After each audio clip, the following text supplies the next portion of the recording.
Good morning, all of you. Myself, Vaibhavi Bhosle. So, this is the 10th chapter from 11th Food Science and Technology, that is cereals, pulses, and oilseeds.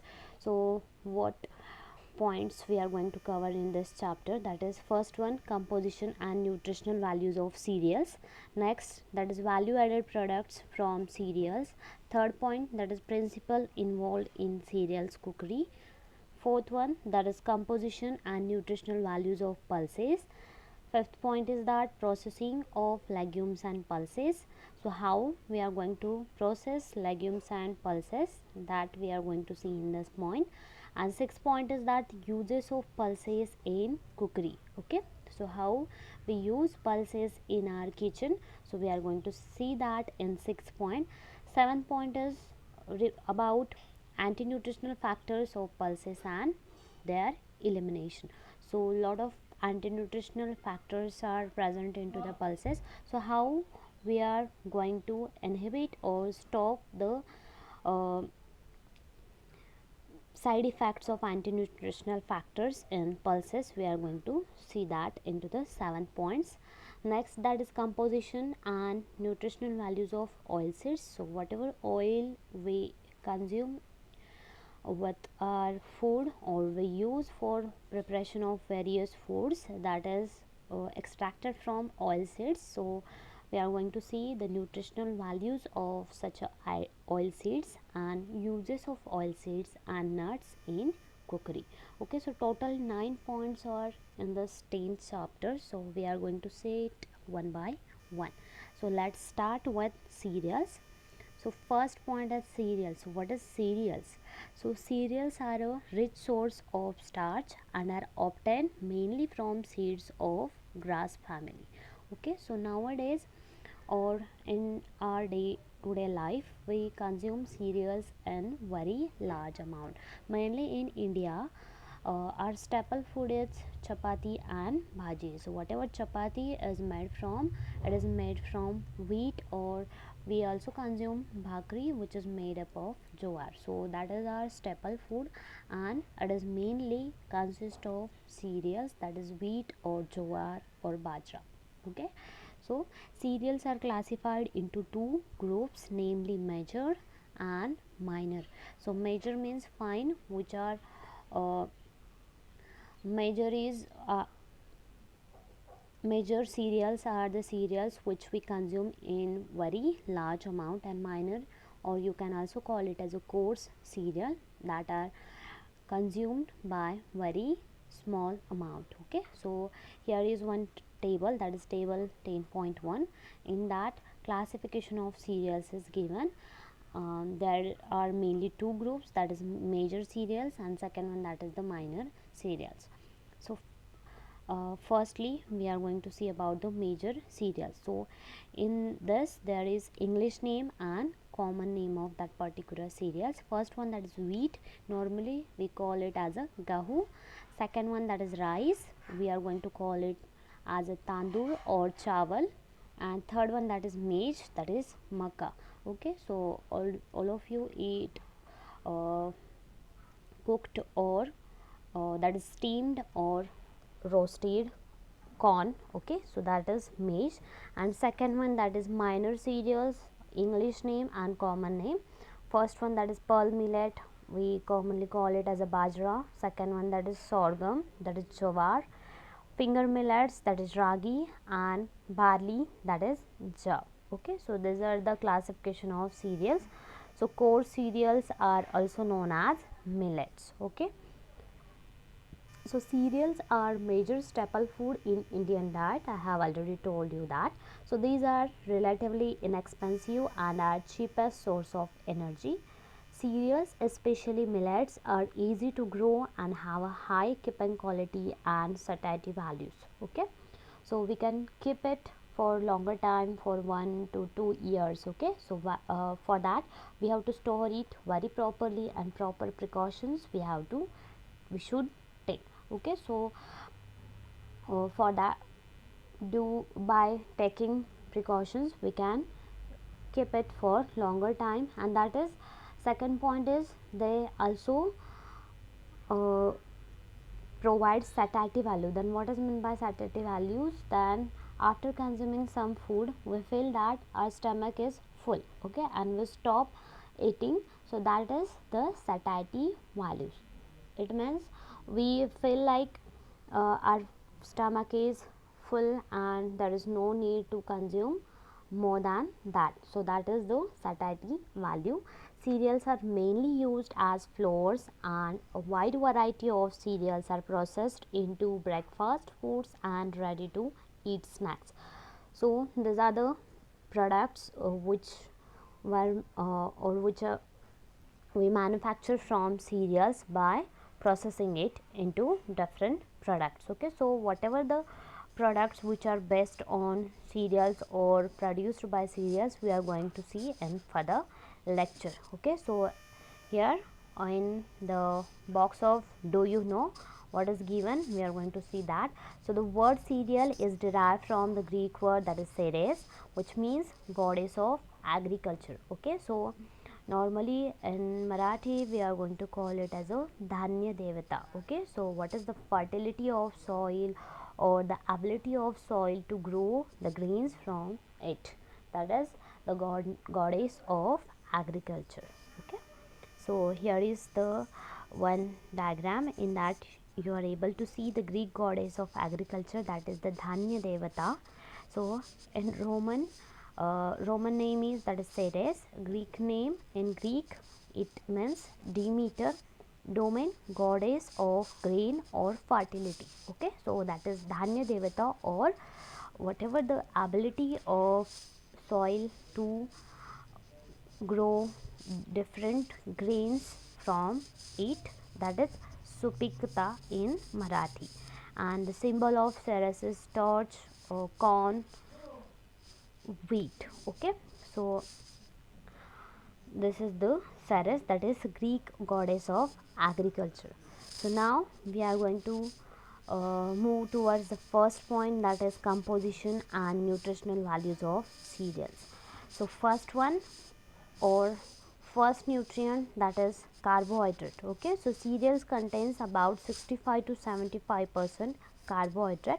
So cereals are rich source of carbohydrates, so therefore it is an important source of energy. All of you know that the primary or main source of energy is carbohydrate, and in that the energy or the energy source which our body use very easily, that is glucose. Okay, so it is one of the mono carbohydrate, or you can also call it as a monosaccharide. So 100 grams of cereals approximately provide 350 calories energy. This energy is mainly supplied from starch. Carbohydrates are present in cereals in the form of crude fiber and soluble carbohydrates, that is sugar. Okay, so what is meant by crude fibers? Crude fibers are the type of carbohydrates which are not digested in our body. Okay, so that is the crude fiber. Then what is why we should uh, take fibers into our diet? Mainly fibers are of two types, that is digestible fibers and non-digestible fibers. So whatever the fiber is present in our diet, it is very important for the digestion of food. Okay, because it helps to the peristaltic movement in your stomach, so that that particular food product which we have consumed, it must be easily passed through your alimentary canal. Okay, so fibers or the dietary fibers also provide satiety value, that is fulfillness of your stomach, and second, that is it helps in the digestion of consumed food, and it also reduces the problems of constipation. So it is very important to consume fibers in your diet. And second, that is soluble carbohydrates, that is sugar, which are sweet in taste. So this is first nutrient, that is carbohydrate. Second nutrient is that proteins. So cereals provide 6 to 12% proteins. Oats contain 24% proteins. Okay, so nowadays persons who are on special diet or who want to reduce their weight, then they consumes higher amount of oats, okay, because it do not gives you higher energy or calories, or it provides higher protein to you. So since cereal is a staple diet in India, it contributes substantial amount of proteins in the diet. Third nutrient is that fat content of cereals is quite low, that is ranges from 1 to 5%. So cereals are not a rich source of fats, okay. So whatever the fat content of cereals is very low. So fourth point, or the fourth nutrient, that is minerals. Cereals contain 2% minerals. The important minerals present are iron, phosphorus and calcium. So these minerals or the important minerals are present into the cereals. Fifth nutrient, that is vitamins. Whole grains provide B complex vitamins, that is B1, B2, okay, etc. So especially thiamine, riboflavin and niacin. So these are the B complex vitamins are water soluble vitamins, and all these vitamins are present into the cereals. Mainly they are present into the outer covering or the bran of that particular cereals. So consuming whole grains or the cereals is very beneficial to us. And sixth one, that is water, that is moisture content of cereals or grains. So cereal grains are mature seeds which are dehydrated, therefore have a low moisture content of 10 to 12%, hence have a longer shelf life. So all of you know that after harvesting of cereals, it may be wheat or it may be rice, that particular farmer is going to dry that particular grains on his farm only, okay, and after that he will pack it or fill it into the gunny bags or whatever the container in which he is going to store that particular grain, okay. But when we are not going to reduce the moisture content of cereals or pulses below 12%, then there will be the chances of damage or spoilage of that particular cereals or pulses.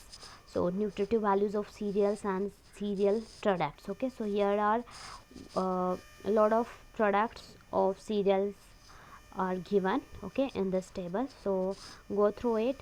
So particularly energy, moisture content, carbohydrate, proteins, fat and fiber, these all this nutrient, what amount of nutrients will you get from this particular cereals or cereal products is given in this table. So go through it. I'm not going to explain this content because you will not remember it or you will not get it until you are not you are not going to read it with concentration, okay. So second point is that value added products from cereals. So what are the value added products from cereals we consume in our diet? We will see it one by one. In our diet, cereal grains may be added in the whole form in certain preparations like pulao. The grains may be processed to prepare various cereal products like wheat flour, puff rice, cornflakes, noodles and others, which give variety to our diet. So the various cereal products are as follows. So we are going to see it. First one, that is wheat. So wheat products. So what products or we are going to produce from wheat. So wheat is one of the most commonly cultivated cereals in the world.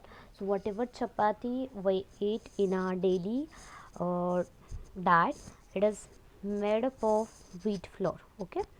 So we use most of the wheat in the form of flour to make chapati, puri and paratha, which is processed into various products by the process of milling, okay.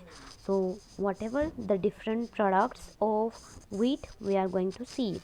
The nutritive value of the product decreases as the extent of milling increases. So it is the fact that more you process that particular food, then its more nutritive value of that particular product will decrease. Okay, so it is inversely proportional to the processing. Okay, so nutritive value of that particular product is inversely proportional to the extent of processing. Okay, so first one, that is the whole wheat. So what is meant by whole wheat? Whole means complete. Okay, so we are going to take complete wheat kernel. Okay, each kernel of wheat we are going to take in the form of whole form. Okay, that is complete wheat kernel we are going to use. So whole grains are either soaked or germinated and added to preparations such as nutribale, porridge and salads. However, the use is very limited nowadays. Whole puffed wheat is used in chivda and other such products. Okay, so whatever the whole wheat kernel is there, it may be soaked or germinated and added to preparations such as nutribale, okay, or porridge or salads. So however, the use is very limited. In our country, we are not going to consume wheat in such a way. Okay, so second product from the wheat is broken wheat, that is dalia. So whole wheat undergoes milling to get dalia. This is generally used in porridge and khichdi. Okay, so normally traditionally we make one sweet product from the broken wheat kernels, that is lapsi. In Marathi we are going to call it as a lapsi. Okay, so nowadays porridge and khichdi is also made from the broken wheat kernels. Third one, that is semolina. You can also call it as a rava. All of you know about rava. So coarse rava and fine rava are used in various preparations like shira, upma and laddu. Okay, so all of you know that semolina or rava. So two different types of semolina are available in market, that is coarse rava, whose particle size is somewhat greater than the fine rava. Okay, so all of you likes pani puri, samosas. Okay, so it is in the preparation of pani puris and samosas there is use of semolina too. Okay, so and normally we use semolina for the preparation of shira, upma or rava laddu. Okay, so next product from wheat, that is whole wheat flour. Okay, so whole wheat flour is nothing but atta or flour which we use for making of chapatis. So this is the most widely used wheat product to prepare chapati, fulka, puri and paratha. Okay, so this is the whole wheat flour. So whole wheat flour, in the processing of whole wheat flour we are not going to remove the bran or anything from the wheat kernel. So whatever the vitamins are present into the bran of wheat are all present into the whole wheat flour. So when we compare it to the refined wheat flour, whole wheat flour is much more uh, nutritive than the refined wheat flour. Okay, so that is next point, refined wheat flour, or normally we call it as a maida. So this is white in color and has a bland flavor. Maida is mainly used in fancy preparations such as bread, cake, biscuits, shankarpali, bhatura, covering of samosa and karanji. Okay, so all these products are prepared from refined wheat flour, that is maida. And when we see the maida and when we compare the color of refined wheat flour and whole wheat flour, then you will observe that refined wheat flour is much more whiter than whole wheat flour. Why? Because whatever the bran or the outer covering of wheat is removed during the preparation of refined wheat flour, and only endosperm of the wheat kernel is taken into for the milling in case of refined wheat flour. So this is the reason why refined wheat flour is whiter than whole wheat flour, even if it is made from same wheat. Okay, so next product which is made from wheat, that is pasta products. That is, pasta is a universally enjoyed food all over the world. Hard variety of wheat is used to prepare these products, which include macaroni, spaghetti, noodles and other similar products. Okay, so in our country normally we make shevaya. Okay, in Marathi we are going to call it as a shevaya.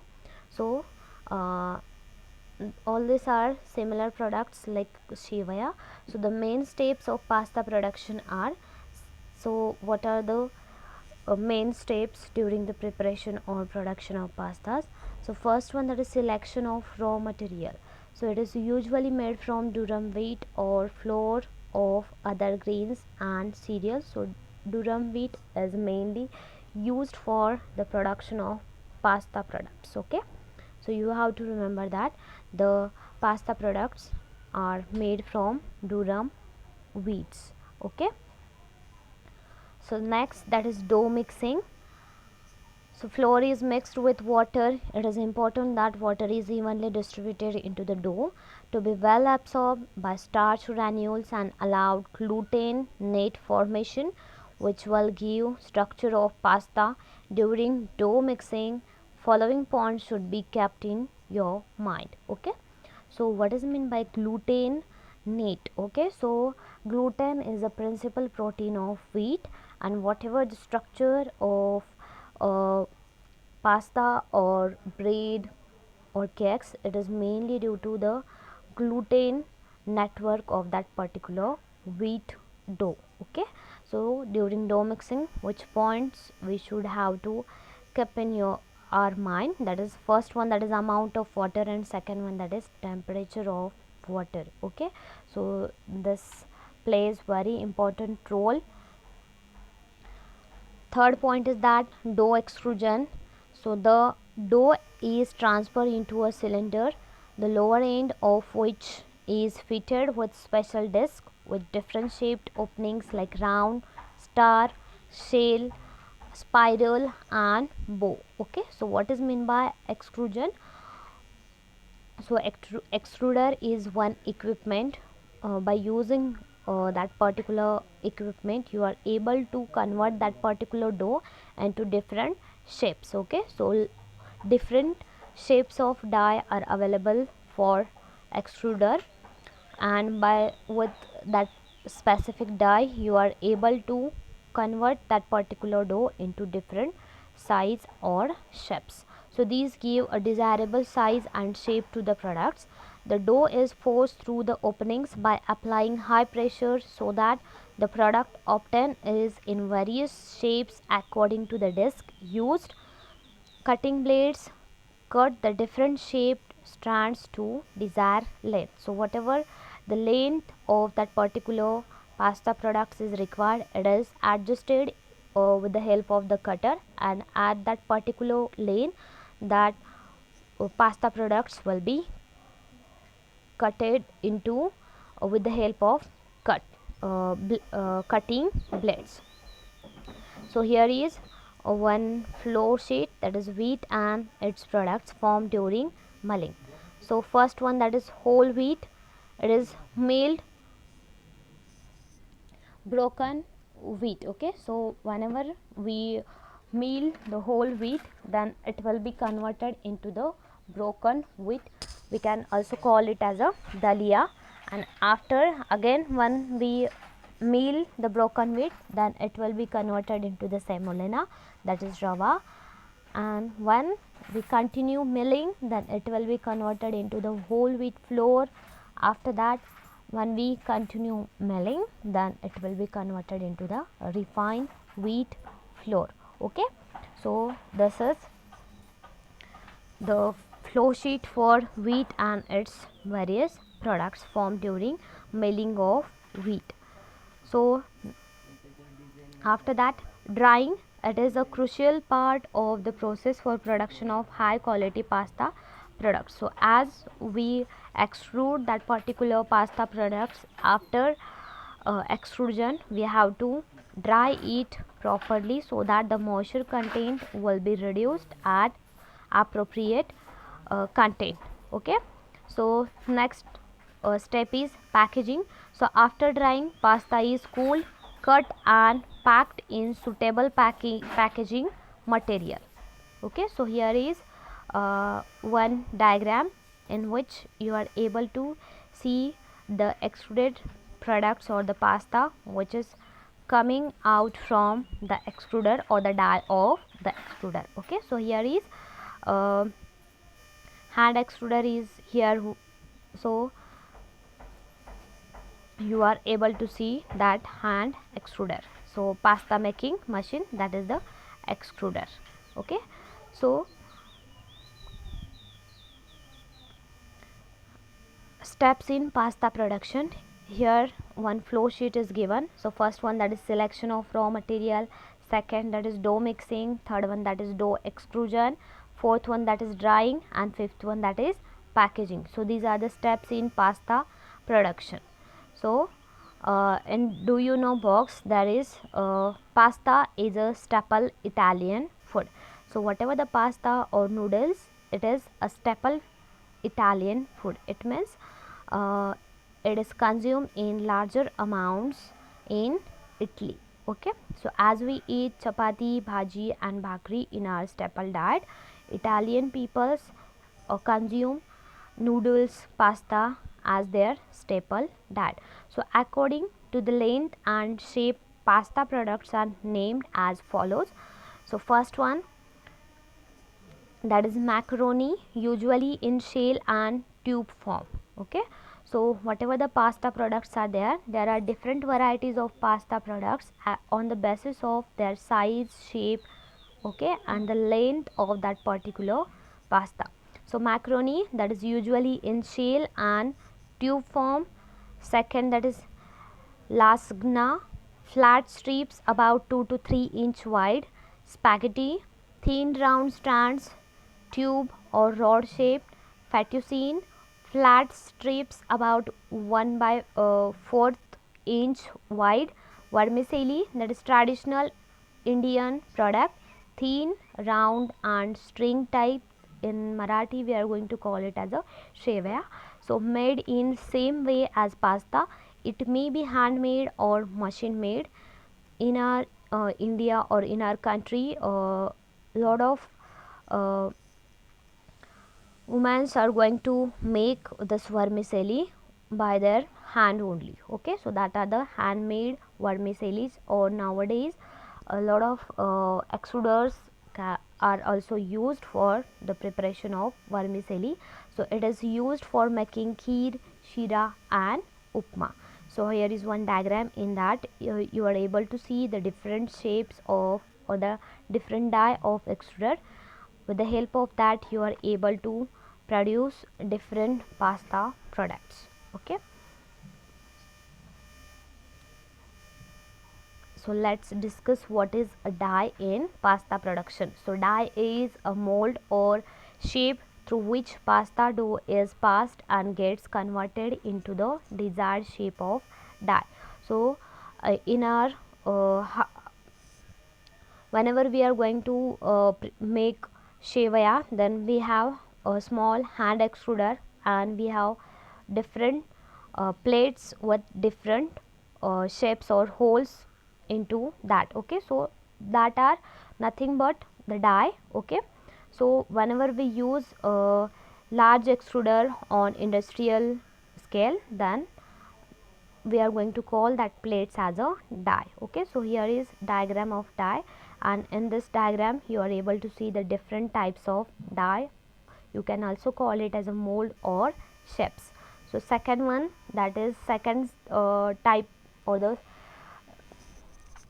second type of major cereal is rice. So rice is the second most common cereal consumed in India. Many varieties of rice are produced throughout the world. In broad terms, they are classified into fine, medium and coarse.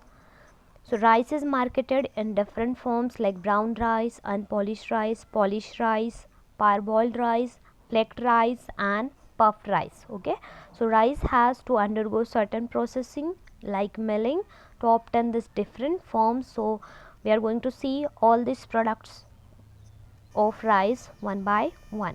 So brown rice. So what is mean by brown rice? Brown rice are fed into stone or rubber disc to remove the husk. This rice is brown in color, has high fiber content, therefore taking a longer time to cook. Shelf life of brown rice is low. Okay, so in case of brown rice, we are not going to mill that rice. Okay, so only we are going to remove the husk of rice, that is the outer covering of rice. Second one, that is unpolished rice. Rice is milled to certain extent, however polishing is not done. Okay, so after whatever the brown rice is there, so we are going to remove or mill that particular brown rice in such a way that there is no polishing and only the outer covering of that brown rice which have brown color is removed during the milling, and whatever the product is uh, it is unpolished rice. Okay, so it is whitish but has a dull appearance. There is no any shininess or gloss to that unpolished rice. These grains are prone to insect infestation. Okay, so whatever the unpolished rice is there, they are easily infested by the pest. So third byproduct of rice is polished rice. During milling, grains are passed through a brush machine and polished. So they are later coated with sugar and talc, making them white and bright.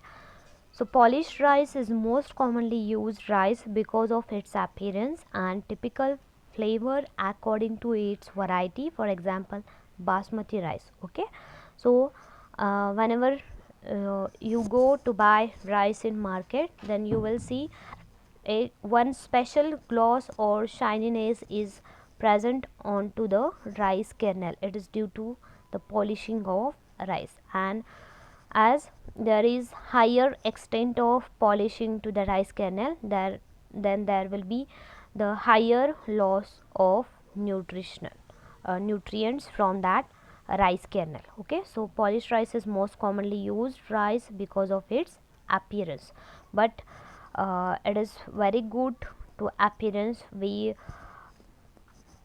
attracted by this rice. Okay, but it is not nutritionally uh, good in quality. Next rice product is parboiled rice. Then what is the parboiled rice? So it is method in which rice is boiled before cooking. Okay, so paddy rice with its outer bran. So we are going to take whole paddy. Okay, there is no need to remove husk from the rice kernel.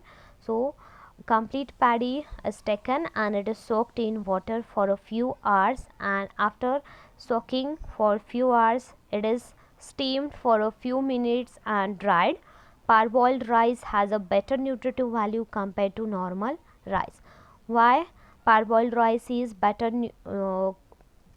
in nutritional content? Because when we are going to soak that particular paddy, then whatever the nutritive content or the vitamins or minerals are present into the outer husk of that paddy, they will be uh, absorbed or dissolved into the endosperm of the rice, and during parboiling the nutrients are concentrated into the endosperm of that rice. So whenever we are going to remove the outer covering or the husk of that particular rice, then there will be no nutritional loss from that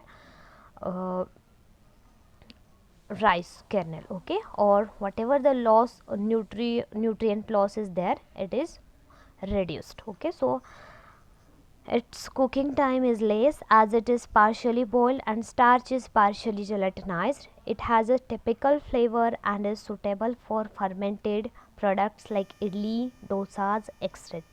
Okay. After that, next product of rice is puffed rice. Dry paddy is soaked in hot water for 2 to 3 minutes.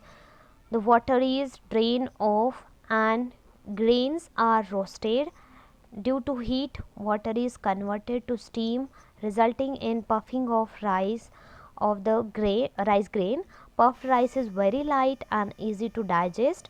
It can be eaten without any cooking as in bhel, or is added to certain preparations like chiuda and puffed rice laddu. Okay, so normally we call it as a murmura. Okay, so whatever the puffed rice is there, it is used for the preparation of bhel or in chiuda, and we can also make laddus with the help of jaggery. Okay, next one, that is flaked rice. Paddy is soaked in water for 2 to 3 days, followed by boiling and draining the water.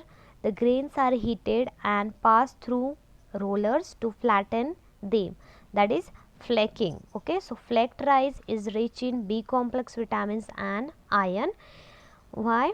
Because B complex vitamins and iron, whenever we are going to flatten that particular rice into the rollers, then there will be the contact between the rice kernel and the machine, and it will make that rice kernels rich in iron. So it requires minimal or no cooking and is light and easy to digest. Normally we use flaked rice for the preparation of poha. Okay, so that is the flaked rice. Now instant cereal mixes. Then what is instant cereal mixes? So some cereals and millets are pre-gelatinized and dehydrated.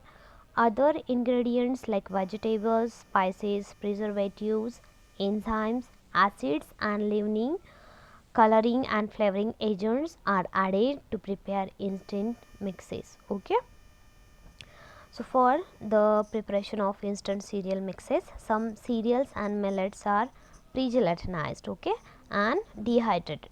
After gelatinizing or of that particular cereals and millets, you have to dehydrate it, means you have to dry it, and after that you have to add other ingredients as per your choice, such as vegetables, spices, preservatives, enzymes, acids, leavening agents. Okay, so preservatives helps to increase the shelf life of that particular food product. Okay, after that, enzymes, acids and leavening agents are such agents which are used to make it very spongy. Coloring, that is for the attractive, to improve the attractiveness of that particular food product, and flavoring agents according to the choice of that particular customers. So these agents are added to prepare instant mixes. For example, instant pulao mix, puddings mix, idli mix, upma mix and many others. So all these are the convenient foods. Okay, so you are it is easy to make that particular food products or convert that particular products into the consumable form. So the major advantage is that the cooking time is very less as compared to normal cooking, because we have pre-gelatinized that particular cereals and millets. Okay, so it will take very less time for cooking. However, they are more expensive because a lot of processing is done to convert it into the instant premix, so it is expensive, but you can also make it for your home use and without chemicals or the addition of any preservative. Okay, so variety of instant breakfast cereals are nowadays available in market. Some of the cereal products like oat flakes are ready to cook breakfast cereals which require less cooking time. Other cereal products like corn flakes, wheat flakes are ready to eat breakfast cereals which do not require cooking.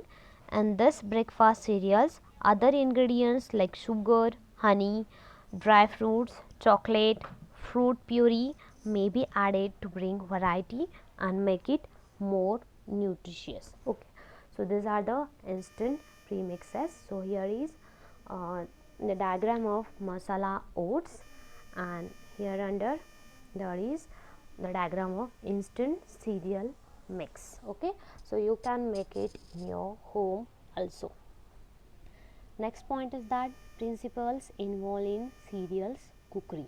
So what are the principles involved in the cookery of the cereals? Okay, so the major nutrient present in cereals is starch, hence cereal cookery is mainly starch cookery. The principles involved in cereal cookery are as follows. So we are going to see it one by one. So first one, that is effect of dry heat on starch. So first one, that is dextrinization. So we are all familiar with the characteristic aroma and change in color of rava when it is roasted for preparation of shira or upma. So whatever the color change in the rava or semolina after roasting it, it is due to the dextrinization, and you will also feel a special aroma or fragrance after roasting the semolina. Okay, so it is mainly due to the chemical change, and that is dextrinization. So these changes are due to the breakdown of starch in rava into another polysaccharide that is called dextrin. So dextrin is a breakdown product of starch. Okay, so here is definition of dextrinization. That is, dextrinization is a process in which on application of dry heat some starch granules break down into dextrin. A brown color, a typical flavor and a slightly sweet taste develops. For example, chapati, toast, shira and upma. Okay, so whatever the browning is there into the cereal based products, it is mainly due to the dextrinization of starch. So here is one diagram in which you are able to see the dextrinization in toasting of bread. Okay, so second, that is the effect of moist heat on starch, that is gelatinization. So what is meant by gelatinization? When water is heat added to rice flour, corn flour and cooked to prepare dishes like boiled rice, steamed modak and custard, thickening take place. Okay, so this thickening is due to starch present in this foods. So what happens when we heat the starch solutions? So heat starch granules in liquid. So when we are going to heat the starch in liquid, then it will start to getting warm. After that, starch granules become solid. Okay, so in normal water or water at room temperature, starch will not dissolve in water, but as we heat it, then it will start to dissolve. Okay, so as we heat it, then it will get warm, and after some time it gets started to absorb water at increasing temperature. So by absorbing water, starch granules become swollen. Okay, so here is diagram, that is I am swelling up, and after that when we continue heating, then it will burst out. Okay, so their capacity to absorb water is ends and it will burst out.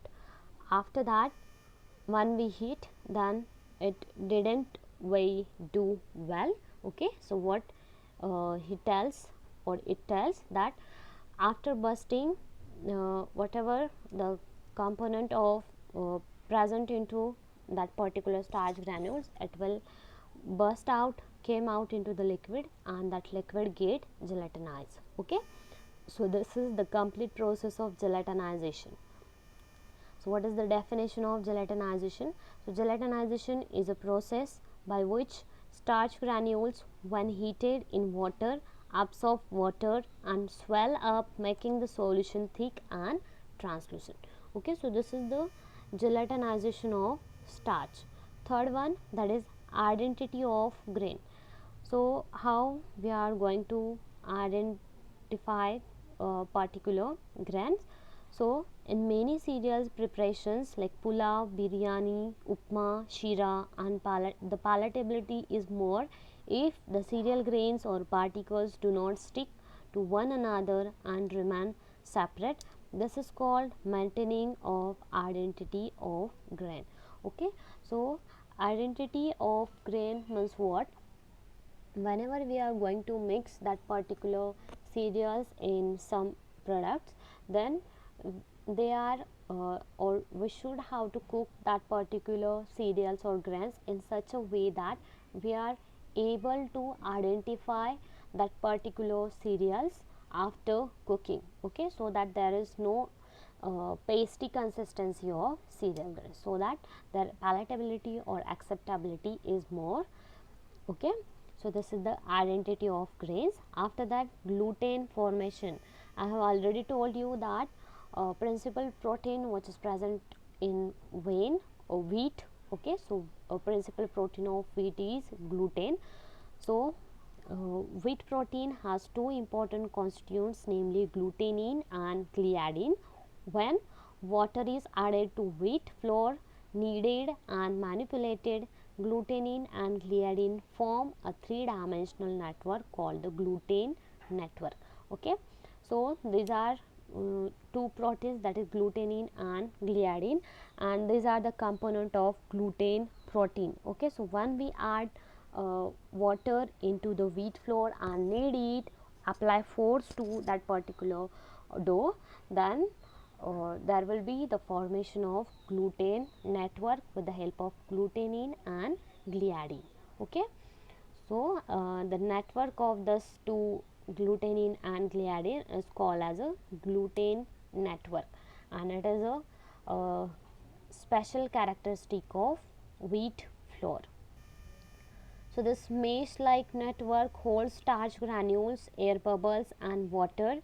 A properly developed gluten in a dough makes the dough elastic and springy and easy to handle. Okay, so the dough is able to retain gases and expand when heat is applied, and this is the main reason why bread or chapati or puris will swell. Okay, when we apply heat to it. So the dough is able to retain gases and expand when heat is applied. Chapati is prepared from dough where gluten is well formed, puffs up easily and remains soft. Gluten formation is desired in products such as chapatis and bread and is minimized in puris, karanjis, etc. Okay, so here is the diagram which shows you the gluten formation. So gliadin and glutenin are shown in diagram separately. Okay, and there will be the formation of gluten network with the help of gliadin and glutenin. Okay, so this is the gluten formation. So can you tell? So here is one question: why chapatis swell and puffs up on heating? Okay, so we have seen the reason why chapatis or bread swells, because whatever the wheat flour, they have for ability to form gluten network, and that gluten network have ability to hold air into it. Okay, and when we heat it, then that air will be converted into the steam, and that particular chapati or bread gets swell or puff up. Okay, so this is the answer for this question. Next point, that is fermentation. Fermentation refers to breakdown of carbohydrates under aerobic and anaerobic conditions. So whatever what is mean by aerobic and anaerobic condition? Aerobic conditions is the environmental condition in which or that particular reaction will takes place in the presence of oxygen, and in anaerobic condition there is the absence of oxygen. Okay, so some common fermented products made from cereals are idli, dosa, dhokla and bread. So all of you know all these products are made by using the fermentation process. Okay, so here is one activity, that is preparation of dosa batter. So you can do this activity in your home also. So materials required are 1 cup black gram dal, that is urid dal. After that 2 cups of rice, okay, normal rice, and 4 to 5 fenugreek seeds. Okay, so what is method for the preparation of dosa batter? So first of all you have to wash and soak the dal and rice separately for 6 to 8 hours or overnight. Then add fenugreek seeds to rice. Now grind the rice and dal and mix them together. Keep them for 6 to 16 hours to ferment at a temperature of about 25 to 30 degrees Celsius. What is the observation? The batter becomes light and fluffy and a sour flavor and taste develops. So what is the conclusion of this activity? These changes are due to the fermentation. The batter is ready to use. Okay, and you can make this batter for the preparation of dosas or idlis. Okay, so fermentation results in the following physical and chemical changes in the batter. So what are the changes which will take place after fermentation? First one, that is multiplication of microorganisms. So lot of fermentative or beneficial microorganisms are grown during the fermentation of dosa or idli batter. Okay, so for example leuconostoc, messenger oil. Okay, so that are beneficial microorganisms which grow in idli batter. Next one, that is increase in acidity. Acidity increased due to the growth of microorganisms. After that develops of sour flavor and taste. All of you know that dosa and idli has its typical or special flavor. It is mainly due to the fermentation. After that production of carbon dioxide gas. So there is the growth of microorganisms, and during the growth of microorganisms there will be the release of CO2, that is carbon dioxide, and that is the reason why idli or dosa becomes very spongy, because when we heat it then CO2 will expands and there will be the formation of air sacs into the food product. Okay, and this is the reason behind the sponginess of idli and dosa. After that, increase in volume of batter. Okay, so all of you have know that whenever we keep the batter for the fermentation, then next day you will see or you will observe that the volume of batter is increased due to the formation of CO2. So what are the uses? So process of fermentation is used to prepare some baked products like bread, pizza base, buns and donuts. This process is also used to prepare bhatura, idli, dosa, jalebi and other such products. Okay, so what are the advantages? It improves the texture and flavor of the products. It increases vitamin C and vitamin B complex, mainly due to the growth of microorganisms. And third one, that is it is easy to digest. Okay, all of you know that the definition of fermentation. Okay, so normal definition of fermentation is it is a process in which the carbohydrates are converted into the simple forms, or you can also define fermentation as a conversion of complex substances into simple substances. And as the carbohydrates are break down into simple substances, then they are easily digested by our digestive system. So this is the first point from your 10th chapter, that is cereals. Okay, so I'm going to stop here. Whatever the pulses we are going to see in next lecture. So thank you very much. If anybody have any doubt, then you can ask me. Okay, so thank you very much.